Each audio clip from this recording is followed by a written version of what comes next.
mente, con un cappello sulla fronte, le cose strane che mi passano per la mente.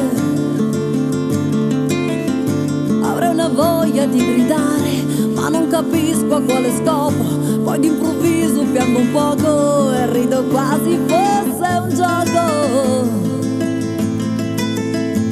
Sento voci, non rispondo, io vivo in uno strano mondo dove ci sono pochi problemi, dove la gente non ha schemi. Ai ai ai ai. Non ho futuro né presente, io vivo adesso eternamente, e il mio passato ormai per me è distante. Ho tutto quello che mi serve, nemmeno il mago nel suo scrigno ha quelle cose che io sogno, e non capisco perché piango.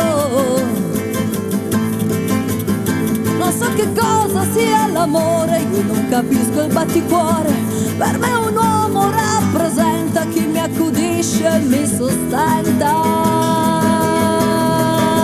Ai ai ai ai.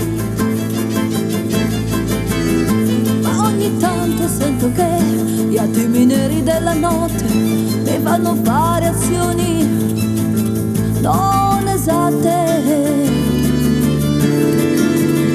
D'un tratto sento quella voce e lì comincia la mia croce. Vorrei scordare e ricordare, la mente mia sta per scoppiare. E spacco tutto ciò che trovo, e a finirla poi ci provo. Tanto per me non c'è speranza di uscire mai da questa stanza.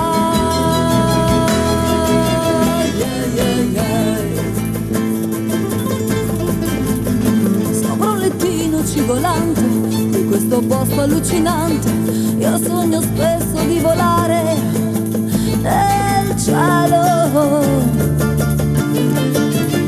Non so che male posso fare se sogno solo di volare.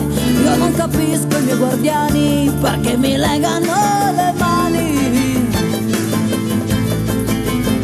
E a tutti i costi vogliono che indossi un camice per me. Le braccia indietro forte stringo e a questo punto sempre piango. Ai ai ai ai. Oddio, che grande confusione e che magnifica visione. Un'ombra chiara mi attraversa la mente.